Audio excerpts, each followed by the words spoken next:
허환구의 라디오 오늘. 여러분 안녕하십니까, 허환구입니다. 의정 갈등이 지속되면서 환자들의 불안감이 커지고 있습니다.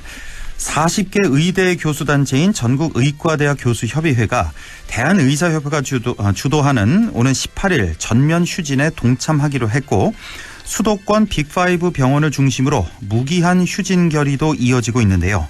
서울의대에 이어 연세의대도 무기한 휴진을 결의했습니다. 환자 단체들은 휴진 철회를 요구하고 중증 환자들이 죽음에 내몰리고 있다며 의사들을 상대로 고소 고발도 검토할 수 있다고 밝혔습니다. 보건의료노조 역시 대규모 도심 집회를 열고 환자들이 생명을 위협받는 상황에서 명분 없는 집단 행동을 중단하라고 요구했습니다. 이제는 정말 아프지 않는 것 말고는 방법이 없는 걸까요? 환자를 볼모로 한 의정 갈등, 정부 여당도 좀 더 적극적으로 열린 자세로 해결의 실마리를 풀어야겠습니다. 6월 13일 목요일 라디오 오늘, 광고 듣고 시작합니다.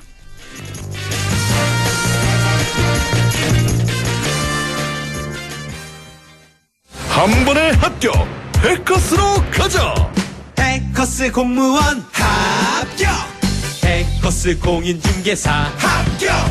해커스 세무회계도 합격! 한 번에 합격! 해커스 한 번에 합격! 해커스.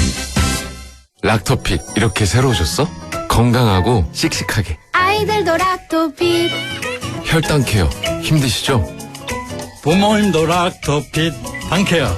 우리 가족 장 건강엔 새로워진 락토핏.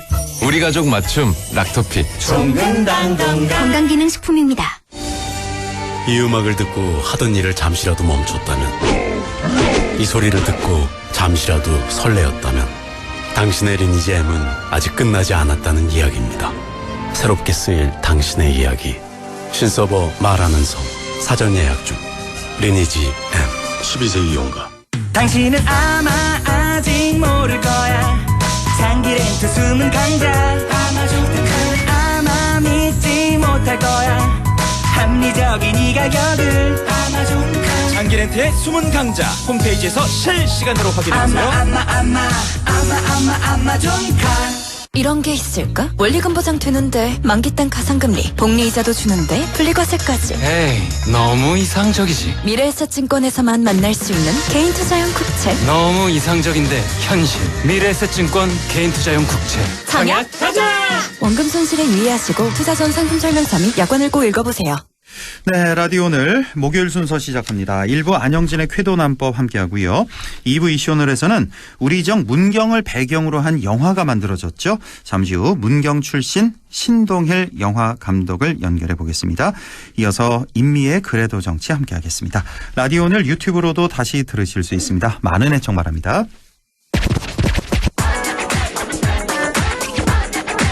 네, 안영진의 쾌도난법, 안영진 변호사 함께합니다. 어서 오십시오. 안녕하십니까, 안영진 변호사입니다. 네, 대구 경북 통합 문제에 대해서 지난 시간에 이어서 심도 있게 알아보고자 합니다. 오늘도 자, 대구 경북 특별시와 대구 경북 특별자치도의 차이점, 이것도 좀 알아보고요. 또 현재까지 상황에 대해서 자, 지난 시간에 이어서 말씀 계속해 주시죠.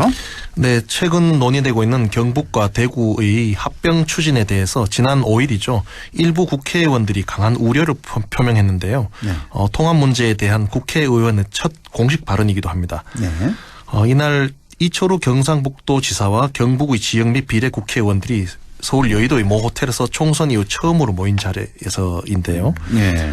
경북일보 보도에 따르면은 경북의 한 의원은 이날 이철우 경상북도 지사가 경북 지역구 국회의원들에게 대구 경북 행정 통합 추진 경과 등 주요 현안을 건의를 하자 경북도와 대구시 주민들이 현 상태에서 어떤 불편이 있는지, 또 만약 통합했을 경우 주민들에게 어떤 이익이 있는지에 대해 설명이 있어야 한다.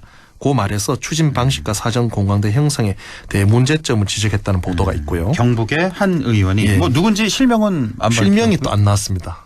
그래요? 예, 이게 또 실명 내기는 그랬나 봅니다. 이럴 경우는 이제 보통 이제 본인이 원하지 않아서 그렇죠? 그 의원은 그렇게 원하지 추측은 않아서 됩니다. 이렇게 나온 예. 것 같고요. 예. 또 그 보던 또 다른 의원은 이렇게 나왔는데 예. 도청이 안동 예천으로 이전하면서 시간이 지나면 활성화되겠지 하는 상황에서 이런저런 통합 이야기가 나와서 북부 지역에서 우려하고 있다면서 우려 상황을 해소하기 위한 조치가 필요하다고 말했다고 합니다. 일단은 국회의원 2명이 2명 이상이 되겠죠. 이제 그렇죠. 뭐 추진 방식, 또 사전 공감대 형성, 뭐 여러 가지 우려가 네. 있다, 문제가 있다는 걸 전달을 했군요. 네, 첫 도지사에게. 공식 발언에서 좀 의미가 있는데요. 예. 좀 안타까운 점 아까 말씀 주셨듯이 경북 북부 지역이 이제 직접 이해 당사자인데 안동 예천 지역구의 김형동 의원을 비롯한 관련 북부 4개 지역구 의원들이 실명으로는 입장을 내놓고 있지 않다는 점입니다. 이제 이름을 걸고 당당하게 요구할 것은 요구하고 따질 것은 따져야 한다고 보는데요. 네. 뭐 다행히 예천이죠. 최병욱 의장을 필두로 하는 예천 군의회는 결사 반대 의사를 표시하고 플랜카드를 걸며 여론전에 나섰습니다. 그렇죠. 예천군 의회에서 이제 의회 차원에서 이제 반대 의사 그렇습니다. 분명히 했습니다. 그렇습니다. 얼마 전에. 안동시 의회는 아직까지 검토 중이라고 하는데요. 예. 네, 그 홍준표 시장은 지난달 20일 간부회의에서도 중요한 발언을 했습니다. 그 TK 행정 통합을 통해 통합된 대구 직할시는 이게 중요합니다. 대구 직할시는 대구의 본청, 안동의 북부청사를 두고 시장이 직접 통제를 하되 상당 부분은 관할 부시장에게 권한을 준다. 뭐 2년 뒤에는 한 사람의 대구 직할시장을 선출할 추진할 계획이다. 이렇게 밝혔고 예. 그 좀 전이죠. 지난달 18일에는 자신의 페이스북에 이게 또 중요한데 3단계 행정체계 중에서 도는 이제 필요가 없는 시대가 되었지요. 예. 지방자치단체가 지방자치단체와 국가 이렇게 2단계로 개편하면 됩니다라고 썼는데요. 돈은 필요 없다. 그렇죠. 2단계로 현재 이제 3단계인데. 그렇죠. 이게 굉장히 중요한 발언인데요. 아하. 왜 대구 경북 직할시 내지 뭐 특별시라고 하자고 할까요? 그게 바로 대구 경북 자치시와 대구 경북 특별자치도 즉 시냐 도냐의 큰 차이가 있기 때문입니다. 아, 그래요? 예, 이게 굉장히 좀 악마는 디테일이 있다고 하나요? 대구 경북 특별시냐, 대구 경북 특별도냐. 그렇죠.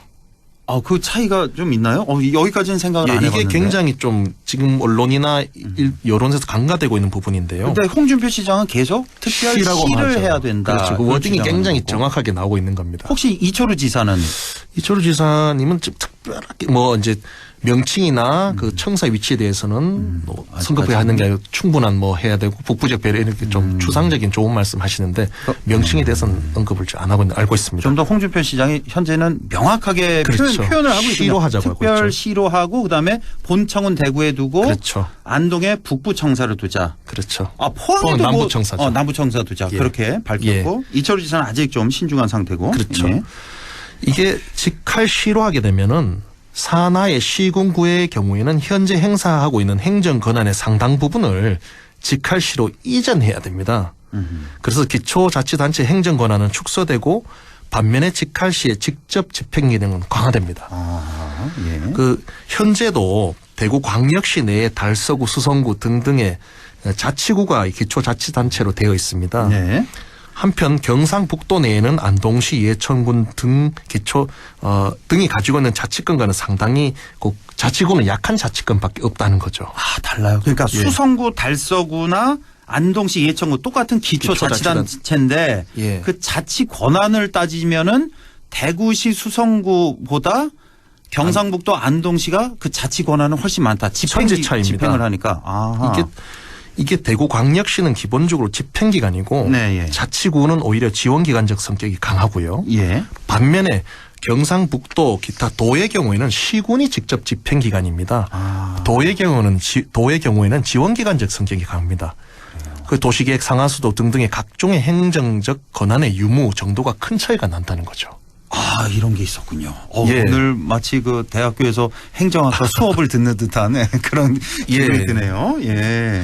그래서 아하. 도와 달리 광역시의 경우에는 이렇게 직접 집행권적 권한을 상당히 부여한 이유가 도시계획 등에 있어서 대구 전체가 하나로 움직여야 될 필요가 크고 각 자치구마다 개성보다는 대구로서의 일체성이 더 강하기 때문인데요. 예. 뭐 사실 뭐 수성구 옆에 중구 있는데 꼭 길 하나 건너면 중구거든요. 그렇죠. 사실 예. 뭐 큰 차이가 없습니다. 이래 그렇죠. 행정으로 짜갈라난 건데요. 예.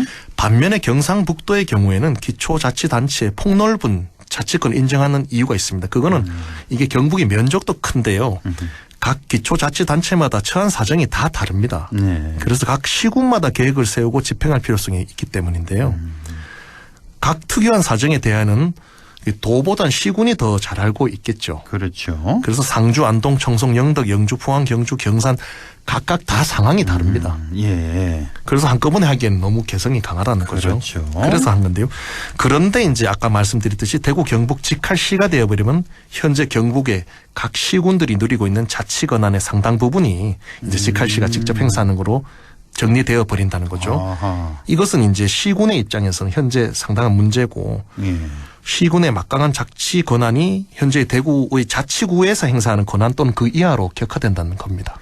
아, 네, 이런 게 있었군요. 그러니까 예. 현재 누리고 있는 각 시군에서 뭐 각종 인허가권이라든지 뭐 네. 예산권 뭐 이런 거 등등 예. 이런 게 이제 굉장히 약화되겠군요. 자치권이. 그게 시로되면 그렇게 될 수밖에 시로되면. 없습니다. 아, 그래서 이런 맥락에서 왜 홍준표 시장이 3단계 행정체계 중에서 돈은 필요 없고 이제 지방자치단체 국가 2단계로 개편을 하면 된다라고 하면 굳이 대구 경북 자치도가 아니라 대구 경북 직할시 내 특별시로 해야 한다고 수에 언급하고 이제 알 수가 있는 거죠. 예.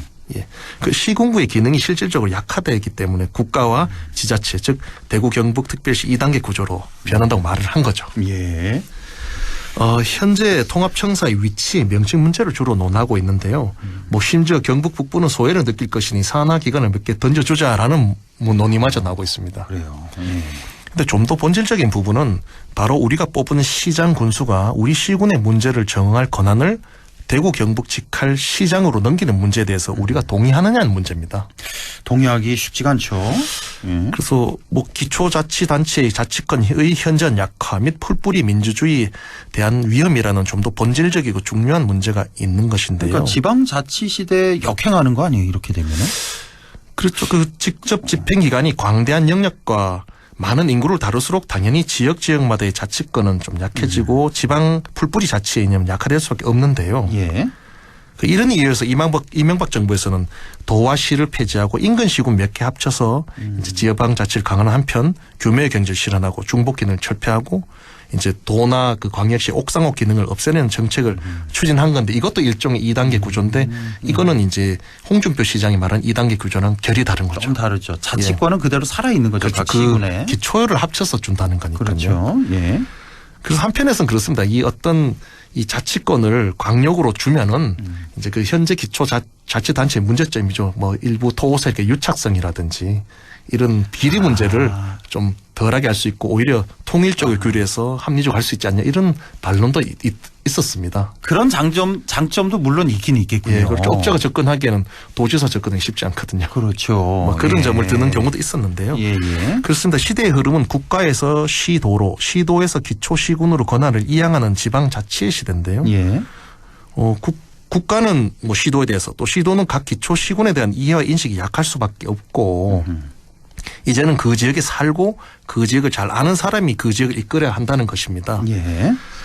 그래서 이제 일각에서는 기초시군의 권한을 약화시키고 광역시의 직접 권한을 더 비대화하는 홍준표식의 행정 2단계 구상에 대해서는 이제 우려를 표하는 것도 있는 것입니다. 그렇네요. 예. 그래서 이런 선결 문제에 대해서 일단 통합하자고 정하고 뭐 시점만 정하고 하는 거는 그 내용이 안 정해졌다 아닙니까? 그래서 뭐 소위 얼굴도 안 보고 혼인하는 것과 무엇이 다르냐 이런 논의도 있는데요. 그렇죠. 기초단체 권한 약화에 대한 진지한 논의가 이제 언론과 정치권에서 이제 본격적으로 다루어져야 될 부분인 거죠. 예. 예. 그리고 또 국가의 권한을 지자체가 가지고 오는 건 좋은데 뭐 제주도, 강원도, 전라북도가 특별자치도가 되면서 크든 작든 획득한 것입니다. 그렇죠. 그런데 이제 대구가 경북을 합병하면서 경북의 현재 시군이 누리고 있는 자치권마저 대구 경북 특별시가 흡수를 해버려서 국가특별시 2단계 행정구조로 가자라는 것은 경북 북부 지역민의 입장에서 뭐 자치권 측면에서는 우려되는 것이고 심각히 검토되어야 한다는 점을 꼭 말씀을 드리고 싶습니다. 알겠습니다. 예. 오늘 아주 새로운 또 생각거리를 던져주셨네요. 그러니까 대구 경북 특별시냐 대구 경북 특별도냐 이거 완전히 다른 개념이다라는 거 말씀 주셨고 홍준표 시장이 주장하고 이제 이 시로 가자는 이거는 뭐 물론 장단점이 있겠습니다만 지방자치 시대에 좀 역행하는 면이 있다. 네. 지방자치권 강화를 위해서라도 만약에 합병이 되더라도 특별도가 바람직하지 않냐. 저는 그렇게 전체적으로 좀 뉘앙스가 들리는데요. 뭐 도냐 시냐 이 문제도 있는데요. 저는 기본적으로 이 경북 북부가 이 자치권을 확보하고 경북도청 소재지로서의 이득을 확보하는 확실한 해결책을 마련하는데 우리 모두가 힘을 모아야 된다. 그래서 전략적으로 지금 적극 반대해야 된다. 이런 개인적인 입장은 있습니다. 네. 일단은 통합 자체에 대해서 반대하는 입장이시고 그렇죠? 현재로서는 그렇습니다. 반대를 하고 만약에 통합이 되더라도 특별자치도로 가서 우리의 자치권은 그대로 유지하는. 그렇죠. 현재로선. 그렇습니다. 이건 좀 많이 좀 깊이 고민을 좀 해봐야 될 그런 문제네요. 예, 고민이 필요합니다. 그렇습니다. 예. 자, 지금까지 안영진의 쾌도난법 안영진 변호사와 함께했습니다. 고맙습니다. 감사합니다. 예, 라디오 오늘 2부에서 뵙겠습니다.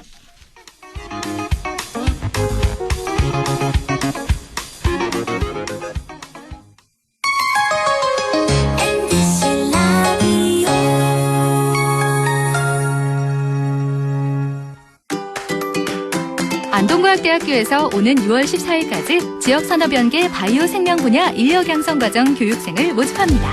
신청 자격은 만 18세 이상, 만 39세 이하의 경력 단절 또는 미취업자로 안동시에 거주 중이거나 안동시 교육기관 졸업생 혹은 졸업 예정자라면 누구나 지원 가능합니다. 교육비는 전액 무료이며 교육생에게는 월 100만 원의 교육지원금을 지원합니다. 자세한 사항은 안동과학대학교 홈페이지 또는 전화번호 054-851-3691, 054-851-3691번으로 부탁드리며 여러분의 많은 지원 바랍니다. 이런 게 있을까? 원리금 보장 되는데 만기 딴 가상금리, 복리이자도 주는데 분리과세까지. 에이, 너무 이상적이지. 미래에셋증권에서만 만날 수 있는 개인투자용 국채. 너무 이상적인데 현실. 미래에셋증권 개인투자용 국채. 청약 가자! 원금 손실에 유의하시고 투자 전 상품 설명서 및 약관을 꼭 읽어보세요. 오늘도 안전하게 음주운전 예방수칙 알려드립니다. 첫 번째, 술자리가 예정된 경우 미리 귀가 방법을 정하고 차는 가져가지 않는 것이 안전합니다. 두 번째, 음주 후 자전거나 전동 킥보드를 이용하는 것도 음주운전 처벌 대상에 포함됩니다. 세 번째, 과음을 한 다음 날에는 대중교통을 이용해 주세요. 숙취 음주운전 역시 처벌 대상입니다. 네 번째, 음주운전을 방조하는 경우에도 3년 이하의 징역형 또는 1,000만 원 이하의 벌금형에 처해질 수 있습니다. 적극적으로 말려주세요. 위험한 음주운전 미리 예방하여 소중한 생명을 지켜주세요.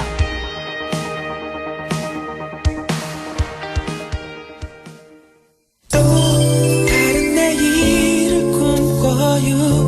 더 밝은 세상을 꿈꿔요. 따뜻한 사랑이 있는 곳 MBC 문화방송 100.1 MBC 라디오. 네, 6시 23분 38초 지나고 있네요. 이슈 오늘 시작합니다. 우리 지역 문경을 배경으로 한 영화가 만들어졌습니다. 벌써 지역 주민들에게는 공개가 됐고요. 국제영화제에도 초청됐다는데요. 올여름 정식 개봉을 앞두고 있는 영화 문경의 감독이죠. 문경 출신 신동일 감독을 만나보겠습니다. 신동일 감독님 안녕하십니까? 예, 안녕하십니까. 신동일입니다. 예, 반갑습니다. 예. 자, 우리 지역 문경을 배경으로 한 영화 문경이 이제 곧 개봉을 하게 됩니다. 자, 우리 신동일 감독님 하면은 영화 반두비 또 컴투게더 방문자로 또 많은 또 인기를 얻고 계신데요. 우선 우리 신동일 감독님 고향도 문경이시라고요? 예, 사실은 저희 아버지의 고향인데요. 이제 예. 저에게는 이제 뿌리 같은 곳입니다. 물론 마음의 고향이기도 하고요. 어렸을 때는 이제 명절 때 내려가서 몇 밤을 지낸 적도 있는 추억이 깃든 곳인데 이제 성인이 되고 나서는 좀 자주 못 가본 곳인데 계속 마음에 한켠에 있었습니다. 그렇군요. 아버님의 고향 문경이 되겠군요. 자, 저희 라디오 오늘 처음이신데 우리 청취자 여러분께 인사 말씀 겸 해서 또 본인 소개도 조금 더 해주시죠, 감독님. 예, 안녕하십니까. 저는 문경을 연출한 신동일이고요. 보통 이제 독립예술영화로 불리는 이제 일반 상영관에서 상영되기 힘들지만 이제 이런 좀 또 다른 결의 어떤 내용을 가지고 있는 작품들 주로 만들어 왔습니다. 그래서 안동에도 안동 그 예술영화 전용관이 있는 걸로 알고 있는데요. 개봉할 때 제 영화 좀 찾아봐 주시면 감사하겠습니다. 예, 알겠습니다. 자, 어떻게 해서 문경을 배경으로 영화를 만들게 되신 건지 이게 참 궁금하거든요. 문경은 어떤 영화인가요? 소개를 좀 해주시죠. 문경은 이제 그 직장 생활과 이제 인간관계에 지쳐서 번아웃에 빠진 어떤 직장인 문경이라는 여성이 자신과 이름이 같은 문경으로 휴가를 가게 되고 거기서 신참 비구니 가은 스님을 만나게 되는데 여기서 가은도 문경시 가은의 지명이기도 한데요. 거기서 사고를 당한 강아지 길순이를 구하고 나서 길순의 주인을 찾아가는 일종의 2박 3일간의 여정을 다룬 로드무비인데요. 그 과정에서는 문경의 마을 주민들을 만나면서 뭔가 그들과 교감하고 특히 유랑 할매라고 거기에 문경으로 시집간 어느 할머니 집을 에서 하룻밤을 지내면서 거기서 뭔가 인간적 교감을 그리고 있습니다. 거기서 어떤 문경 고유의 어떤 고즈넉한 자연과 어우러지면서 뭔가 자기 정체성을 찾고 좀 삶의 어떤 의욕을 찾아가는 과정을 그리고 있습니다. 아, 그렇군요. 문경과 가은. 그러니까 그 실제 지명이기도 하고 주인공 이름이군요. 두 주인공 그렇습니다. 이름이 문경, 가은이고. 자, 이 질문 제일 많이 받으셨을 것 같은데 왜 문경 을 배경으로 왜 이렇게 문경이라는 제목으로 또 영화를 만드셨는지 이것도 좀 궁금하거든요. 사실은 오래전부터 저희 아버지께서 문경에서 영화 좀 찍어라 그런 권유를 많이 하셨는데 사실은 좀 아버지가 10년 넘게 어떤 이렇게 권유를 하셨지만 제가 침묵으로 계속 외면을 해왔거든요. 근데 아무래도 제가 이제 대도시 서울에 오랫동안 살다 보니까 좀 그런 약간 기억에서 벗어나고 있었는데 제가 4년 전 우연히 후배하고 같이 문경에 가고 싶어져가지고 거기서 여행을 했는데 거기서 찍어야겠다는 결심을 하게 됐어요. 너무나 아름다운 자연, 특히 선유동 계곡을 이렇게 유람하면서 되게 좀 깊은 감명을 받았거든요. 선유동 계곡 너무 멋지죠. 그래서 어떤 위대한 자연의 어떤 그런 아름다움에 이제 영감을 받아가지고 여기서 영화를 꼭 찍자 결심하게 됐습니다. 그렇군요. 오래전부터 이제 아버님의 권유를 받으셨고 아버님이 이거 영화 보셨죠? 당연히. 아버님은 아직 큰 극장에서 못 보시고 편집본을 보셨는데 이제 언제 큰 극장에서 보시게 됐으면 좋겠어요. 그 편집본이라도 이제 보시고 뭐라고 하시던가요? 잘 찍었다고 하시던가요? 아니면 좀 부족해라고 하시던가요? 부족하다는 말씀은 안 하시고 잘 찍었다 고생했다라고 덕담을 하셨는데 이제 또 영화에서 되게 중요한 장소 공간이 유랑 할매의 집인데 사실은 아버지가 태어나신 사셨던 집이에요. 거기 그 장면이 나오니까 더 집중있게 보시더라고요. 아버님이 실제로 살았던 그 집을 배경으로 찍으신 거예요? 거기서 중요한 스토리가 전개가 됩니다. 그렇군요. 그래서 그게 110년 된 오래된 집인데 저한테도 되게 좀 감회가 깊었습니다. 그렇군요. 자, 그리고 또 궁금한 게 출연 배우 주인공들은 누굴까 하는 점인데요. 좀 소개를 해주신다면요. 주인공은 이제 문경 역할한 이제 유아벨 배우는 이제 독립영화에서 활동을 오래 했었고 최근 드라마 히어로는 아닙니다만에서도 존재감 있는 연기를 보인 배우고요. 류아벨 씨가 문경 역을 맡았고요. 그리고 이제 비구니 역할을 신인 배우 조재경 씨가 이제 과감하게 삭발을 해서 되게 인상적인 연기를 보여주고요. 그리고 이제 후반부에 나오는 그 유랑 할매 역은 이제 예전에 성우로 오랫동안 활동하셨던 최수민 배우께서 옛날에 뭐 달려라 하니의 뭐 나엘이나 영심의 영심이 은하철도 999의 철이 그런 이제 성우로 오랫동안 활동하신 분이 최근에 이제 다시 이제 배우로서 연기를 하는 배우로서 활동을 하시기 시작했는데 연세도 많으시잖아요. 최수민 배우께서. 예, 한 80. 80 되셨잖아요. 예. 근데 게다가 또 문경으로 이제 시집을 왔기 때문에 문경 사투리도 배우셔야 되게 따로 이렇게 공부하셨어야 되는데 대사도 많고 했는데 되게 잘해주셨어요. 또 배우 차태현 씨의 어머니시기도 하고요. 그러니까요. 네. 아시는 분들은 아실 거예요 아마. 예, 차태현 씨 어머니신 최수민 배우께서도. 그리고 또 중요한 캐릭터가 있는데 길순이라는 강아지인데요. 되게 전주영화제나 문경에서 상영할 때 되게 관객들이 뜨거운 반응을 보이셨는데 나올 때마다 되게 연기를 출중하게 해준 견공입니다. 길순 역을 맡은 강아지. 복순이라는 이름을 가진 강아지입니다. 연기를 잘해요 강아지가? 예, 보시면 놀랄 겁니다. 놀랄 정도로. 그렇습니까? 자, 영화 문경은 이제 모든 그 촬영을 다 문경에서만 찍으신 건지 그것도 좀 궁금하고 또 영화 촬영 도중에 지영민과의 만남이라든가 뭐 여러 가지 에피소드도 좀 있었을 것 같은데요. 아무래도 문경이 직장 생활하는 서울에서 어떤 커다란 어떤 직장 내 사내 갈등을 겪으면서 나오는 장면 한 초반 한 15% 20% 정도가 서울이고 나머지는 문경으로 여행하면서 일어난 스토리에서 한 80% 넘게 문경에서 촬영을 했습니다. 그리고 이제 촬영할 때 이제 아무래도 저희 아버지의 집에서 촬영할 때 주변 지나가시던 이제 어르신들이 오시면서 네가 그 누구의 아들이냐? 영화 다니면서 여기서 영화를 찍네 하면서 되게 반가워하시면서 뭐 간식거리도 갖다 주시고 그랬던 기억이 납니다. 되게 또 제가 이제 평산신시인데 그 집성촌처럼 이렇게 많은 분들이 신시성 가진 어르신들이 많으셔가지고 되게 좀 원래 보통 촬영이라는 게 좀 민폐를 끼치는 건데 왜냐면 밤에 촬영하다 잠도 못 주무시고 그러는데 되게 인내력 있게 봐주시고 뭐 커피도 갖다 주시면서 되게 협조적인 분위기에서 촬영하는 기억이 나네요. 100년 넘은 집에서 이제 촬영을 하시는데 거기가 지금 누가 살고 계십니까? 아니면은 살고 계십니다. 살고 계신 집을 빌려서 이렇게 촬영을 하신 거군요. 실례지만 그 아버님은 지금 어디 살고 계시고요? 아버님은 지금은 서울에서 사시는데요. 서울 계시고. 근데 이제 저희 작은 아버지를 비롯해서 저희 아버지의 형제분들이 거기 두 분이 사시고 계십니다. 가족들이. 그렇군요. 정말 의미 있는 그런 촬영이 됐을 것 같네요. 자, 문경에서 촬영한 영화 제목이 이제 문경이란 것도 이것도 참 재밌고. 이 영화 속에서 어떻습니까? 이 문경이란 건 이제 지명을 의미하는 건지 아니면 또 다른 어떤 의미가 있는 중의적인 표현인지 이것도 좀 궁금하거든요.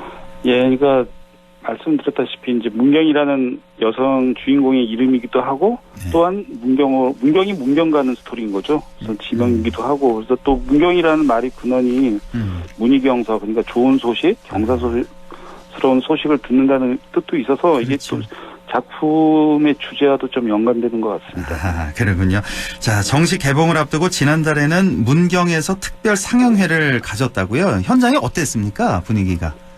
분위기는 대단히 뜨거웠어요. 한 2번 상영인데 2번 다 매진돼서 이렇게 막 보조 의자도 이렇게 마련해야 될 정도로 한 700여 분이 영화를 보셨는데 좀 아무래도 지방 도시다 보니 어르신들이 많이 오셨는데 이렇게 보시기에 익숙한 지역이 나오면 막 주변이 웅성웅성 이렇게 시끄러워지면서 저기 어디다 저기다 이러면서 근데 그게 전 되게 극장 관람 어떤 분위기에 방해되는 게 아니라 너무나 정겹게 느껴져서 되게 이치로운 좀 경험이었던 것 같아요. 그게 되게 즉 인터랙티브라고 할까 되게 관객들이 교감을 하면서 영화를 보니까 인상적이었습니다. 관객과 영화 이제 서로 이제 교감이 있었다. 이 문경시에서 좀 도움을 좀 많이 주셨나 모르겠네요. 촬영할 때. 실제로 상당한 제작비도 지원을 해주셨고 뭐 촬영 협조 그런 것도 많이 해주셨고 또 특별히 또 시사를 한 번 더 했는데 문경시 공무원들 한 300분이 오셔가지고 아까 일반 시사 말고도 보셨는데 왜 이렇게까지 하셨나 했더니 이제 아무래도 문경에 곳곳이 나오고 또 지역에 어떻게 보면 천 영화이기 때문에 이름이 들어간 천 영화이기 때문에 관심들이 커서 자연스레 이제 공무원들도 문화 해설서 같은 역할을 해주면 좋겠다는 그런 의견을 그 문희아트홀 관장님께서 아이디어를 내셔가지고 또 상영을 한 번 더 하셨는데 그 정도로 되게 문경 씨와 문경시 공무원들이 되게 협조를 많이 해주셨습니다. 그렇군요. 예. 제25회 전주국제영화제에도 초청이 되셨어요. 그래서 관객들에게 첫 선을 보이기도 했는데 당시 그 관객들 반응은 어땠습니까? 네, 거기서도 반응이 좋았는데요. 이제 이렇게 줄거리만 보고 감독 정보우 씨 봤던 다수 관객들이 이제 상영 후 열리는 GV라고 이제 뭐 게스트 비지트 관객과의 대화할 때 영화만 봤을 때 30대 여성 감독인 줄 알았더니 실제로 50대 중년 남성이 이제 무대 앞에 나오는 거 보고 되게 깜짝 놀랐다고 하더라고요. 그래서 근데 실제로 이제 올해 성리된 이제 어떤 여성 관객은 자기 세대의 언어와 정서를 잘 이해한 것 같다고 되게 공감을 해줬고 그리고 음악들이 좋아서 OST로 발매됐으면 좋겠다는 그런 반응들도 있었습니다. 그렇군요. 아주 관객들 반응이 참 좋았다. 이 영화 문경의 리뷰 이제 한 블로거의 리뷰도 여기 이렇게 소개를 해주셨는데 시간상 다는 말씀 못 드리겠고 한마디로 이제 슴슴하지만 맛나고 몸에 좋은 집밥 같은 영화였다. 이런 표현을 또 해준 리뷰가 있었고 정말 영화 사랑스럽다. 휴양지를 다녀온 느낌이 들었다. 할머니가 해준 말에 눈물이 후두둑 떨어졌다 등등 아주 좋은 반응이 많았습니다. 자, 우리 지역 문경을 배경으로 한 영화 이 문경을 하루빨리 보고픈 분들 많이 계실 것 같습니다. 영화 문경 정식 개봉은 언제쯤 하게 될까요? 저희가 이제 개봉 준비를 하고 있는데 이제 순조롭게 계획이 풀리면 아마도 이제 여름 끝자락 늦여름 한 8월 중하순경이면 가능하지 않을까 합니다. 9월에도 하면 좋고요. 하여튼 개봉이라는 좋은 소식이 좀 전해드렸으면 좋겠네요. 상영관 확보하는 것도 이거 큰 일이죠. 영화 제작자 입장에서는. 큰 일이지만 이제 뚫어봐야죠. 그러니까요. 최대한 좀 많은 곳에서 상영이 돼서 많은 사랑을 좀 받았으면 좋겠네요. 자, 영화 문경.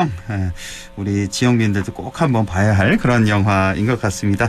자, 오늘 영화 문경의 신동일 감독과 함께 얘기 나눠봤습니다. 감독님, 고맙습니다. 감사합니다. 네.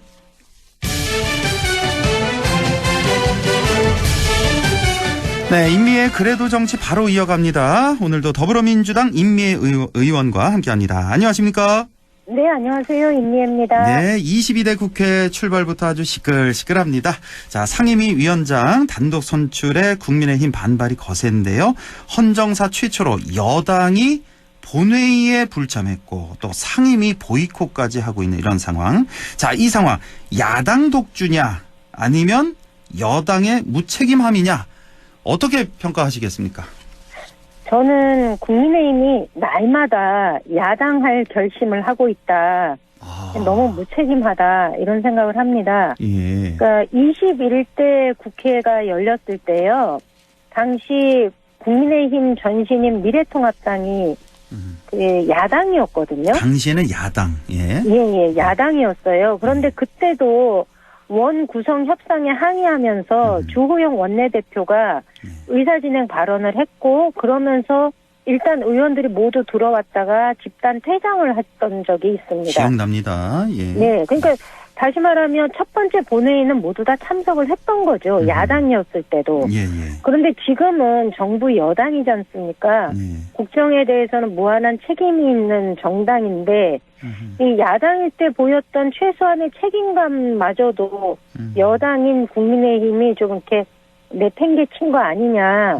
오히려 그 책임감마저 방기하는 퇴행적인 모습을 보여주고 있다.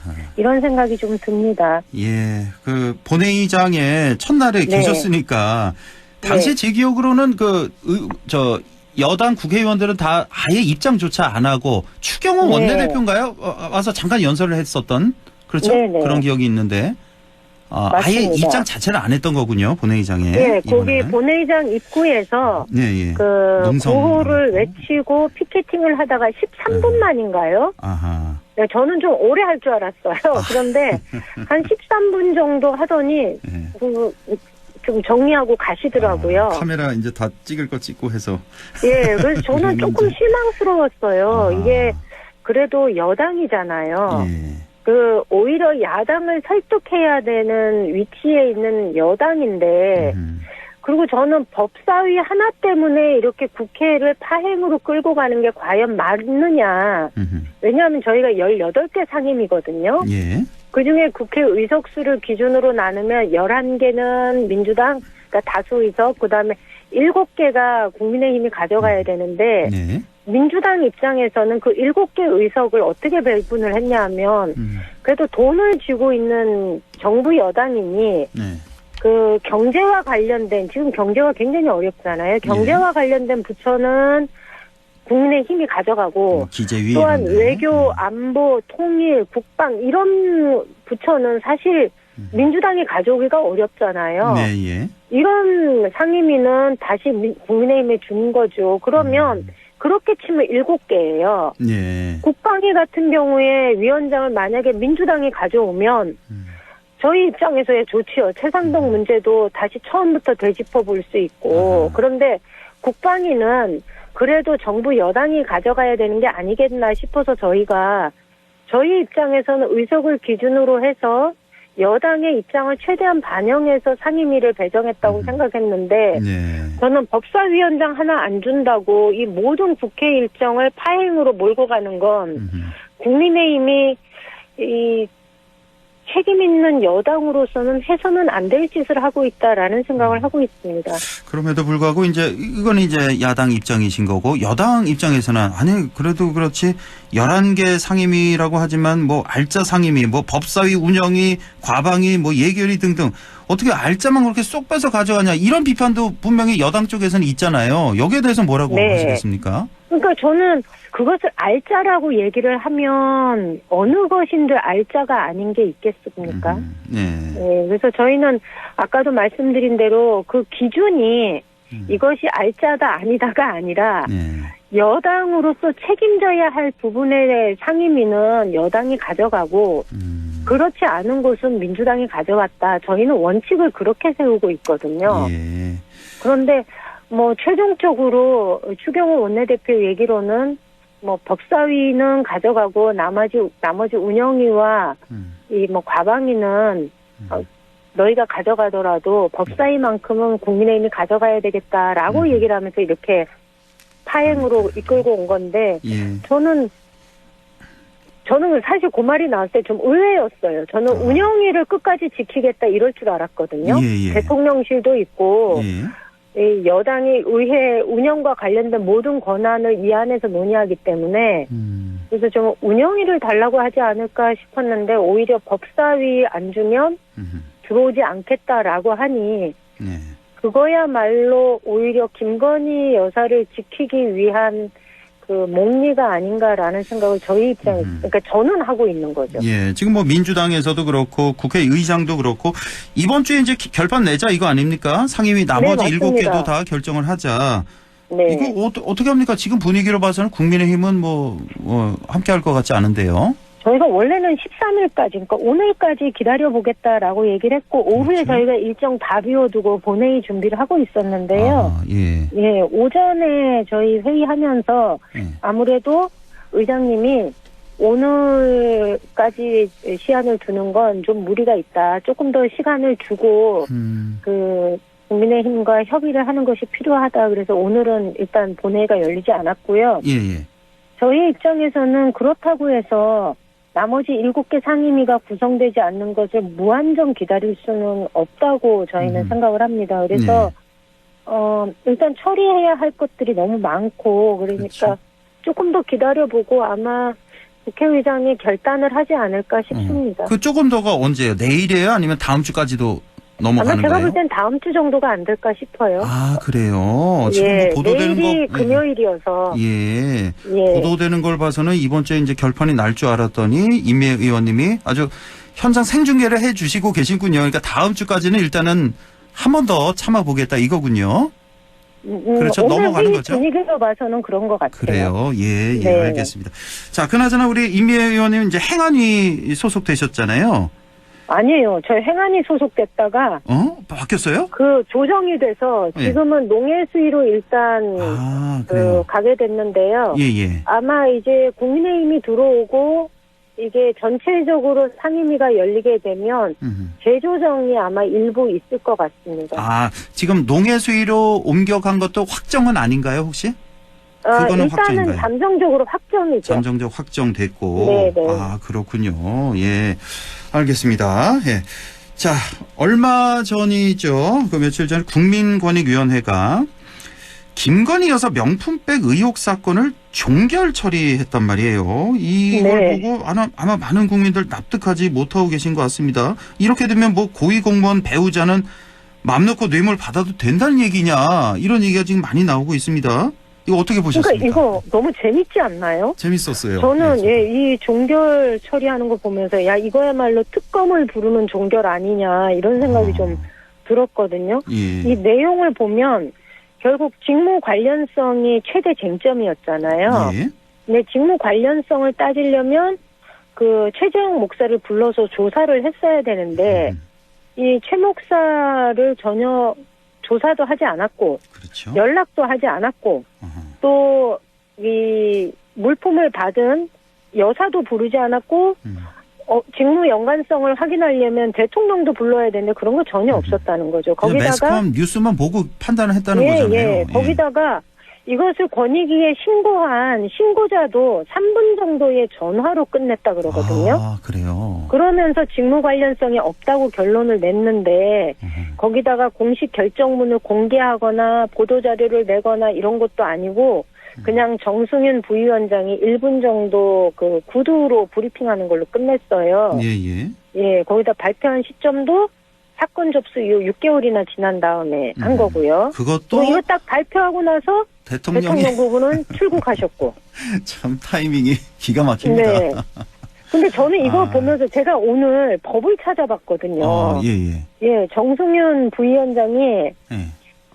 이게 이제 공직자는 선물을 받으면 신고해야 하고 그렇지 않으면 처벌을 받는데 예. 대통령 부부는 선물을 받아도 신고 안 해도 되고 처벌도 받지 않는다라는 그 기자들과의 관담에서 이런 얘기를 한 거예요.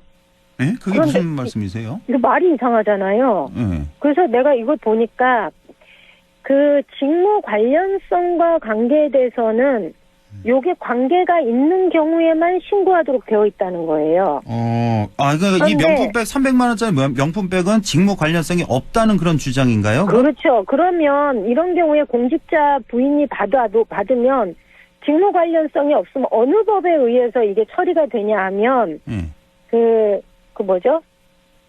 알선수재. 예, 알선수재. 예, 알선수재에 의해서 처벌이 받게 되어 있는데 예. 대통령 부인이 받으면 알선수재에 의해서 처리되는 게 아니라 이것을 대통령 기록관에 보냈다는 거잖아요. 예, 예. 네, 기록관으로 보냈으니까 받았다 하더라도 뇌물도 아니고 직무 연관성도 없고 기록관으로 들어간 그냥 기록물이라는 거죠. 아니, 직무 관련성이 없는데 어떻게 대통령 기록관에 보관이 되는 거죠? 그것도 좀 이상한데요? 그러니까 그게 말이 이렇게 따져봐도 말이 안 되고 저렇게 따져봐도 말이 안 되는 거예요. 그러니까 공직자윤리법보다 대통령 기록물법이 우선적이냐라는 질문을 받을 수밖에 없는 거예요. 그렇네요. 그래서 저도 보면서 이게 말이야 막걸리야 이런 생각이 사실 좀 들었습니다. 그러니까 또 하나 좀 의문이 가는 게 지금 최재형 목사가 국적이 또 미국인이라면서요. 네. 외국인에게 받아서 또 괜찮다 뭐 이런 해명을 내놔서 이것도 또 말이 안 되는 것 같아요. 그럼 외국인들한테 다 뇌물 받아도 되나요? 그러니까 이거는 사실은 이렇게 발표를 하는 거 보면서 이러니 사람들이 특검을 요구하는 거 아니냐. 왜 이렇게 어설프게 부랴부랴 조사도 제대로 하지 않고 오히려 발표를 하면서 국민적 의혹을 피우고 특검 필요성을 더 공감하게 만드는 이런 일들이 이게 사실은 한두 번이 아니거든요. 그러니까요. 예, 윤석열 대통령 집권 이후에 나타났던 모든 사안들이 보면 어느 한쪽에 구멍이 터지면 그거 메우기 급하고 또 반대편에서 구멍이 터지면 또 그거 메우기 급하고 이런 식으로 일을 처리하는 것이 상당히 국정 운영에 있어서는 불안감을 국민들이 느낄 수밖에 개탄스럽다라는 생각을 좀 하게 됩니다. 개탄스럽다는 말이 안 나올 수가 없고 고위 공무원 배우자 뭐 다 받아도 된다는 얘기 아닙니까? 이렇게 되면 임미애 의원님도 저 부국에서 마음 놓고 받으시라 그러세요. 그러면 법에 뭐 직무 관련성도 없는데 뭐. 만약에 제 남편이 받으면 알선수재가 될 거예요. 알선수재도 아니라잖아요, 지금. 그러니까 저는 대통령 기록물관에 보낼 수가 없잖아요. 네, 대통령이 아니어서. 웃음밖에 안 나오는데 최근에 우리 저 보면은 뭐 방통위, 방심위에 이어서 이제 권익위까지 이렇게 무너져도 되나 국가기관이 참. 그런 생각이 좀 들었고요. 민주당 얘기 안 할 수가 없는 게 최근에 좀 시끌시끌한 게 민주당 최고위가 대선에 출마하려는 당대표 사퇴 시한을 조정하는 내용의 당원 당규 개정안에 의결을 했습니다. 이제 1년 전까지는 이제 사퇴해야 된다. 이거를 이제 조정을 한 건데 이걸 두고 뭐 이재명 대표 대권 행보를 위한 해석 아니냐, 꼭 이렇게까지 해야 되냐, 뭐 여러 가지 비판이 당 안팎에서 다 나오고 있는데요. 그거 따갑게 좀 느끼시죠? 이 비판에 대해서. 많이 느낍니다. 무슨 말씀 주시겠습니까? 네. 저는 이 비판에 대해서 전혀 부인할 생각이 없습니다. 이거는 이런 비판이 나오는 건 사실 저는 나올 수 있는 비판이라고 생각이 들고요. 네. 예, 그런데 민주당 입장에서 보면 27년 3월에 대통령 선거가 있잖아요. 예. 그러면 당규에 의하면 26년 3월에 사퇴를 해야 돼요. 그렇죠. 누가 사퇴해야 되냐면 민주당 입장에선 가장 유력한 대선 주자인 이재명 대표가 사퇴를 해야 되는 거죠. 만약에 이재명 대표가 당대표가 아니면 이 규정이 아무 문제가 없는 거예요. 그렇죠. 예. 예, 그런데 26년 6월 달에 지방선거가 있으니 지방선거라는 큰 선거를 앞두고 당대표가 사퇴를 하게 되면 차질이 생기니까 상당한 사유가 있을 경우에 당무위 의결로 사퇴 시한을 변경할 수 있다라는 조항을 새롭게 신설하려고 하는 거거든요. 예. 그런 면에서 이것이 이재명 대표의 연임을 염두에 두고 당규를 개정하려고 하는 거다라는 비판을 저는 받을 수밖에 없다. 그런데 또 이런 측면에서 바라보면 당규에 발목 잡혀서 국민적 지지를 받고 있는 후보가 만약에 못 나온다면 대통령 후보로 출마할 수가 없다면 그런 면에서는 당규를 수정하는 것이 맞다라는 것을 저는 이건 민주당이 이런 비판을 피해가려고 하는 것이 아니라 이거는 그냥 그 비판은 감수하고 우리 입장에서는 유력한 대선 주자 그가 당규 때문에 출마를 못한다면 문제가 있는 것이니 더 많은 후보가 나올 수 있도록 만일의 경우를 대비해서라도 당규를 조정해 놓는 거는 필요한 시기이고 그래서 비판을 감수하고라도 이것은 할 수밖에 없다 이렇게 얘기를 드릴 수밖에 없을 것 같습니다. 시간이 다 돼서 단답식으로 좀 여쭤볼게요. 이재명 대표 연임에 대해서 개인적으로 어떻게 생각하세요? 하는 게 낫다. 개인적으로는 이게 너무 힘든 일이어서 저는 조금 쉬시고 이 당을 대선 주자로서의 이 관리를 하시는 게 안 맞나 이런 생각은 하는데요. 개인적으로는 사실은 이 당내에서 이 이재명 대표의 강한 리더십이 어느 때보다도 필요하다는 요구가 굉장히 강합니다. 그래서 그 요구를 거부하기가 현실적으로 어려움이 있습니다. 알겠습니다. 대구 경북 통합 얘기도 좀 해보고 싶은데 이건 다음 기회로 미루겠습니다. 네네. 자, 지금까지 더불어민주당 임미애 의원과 함께했습니다. 고맙습니다. 네, 감사합니다.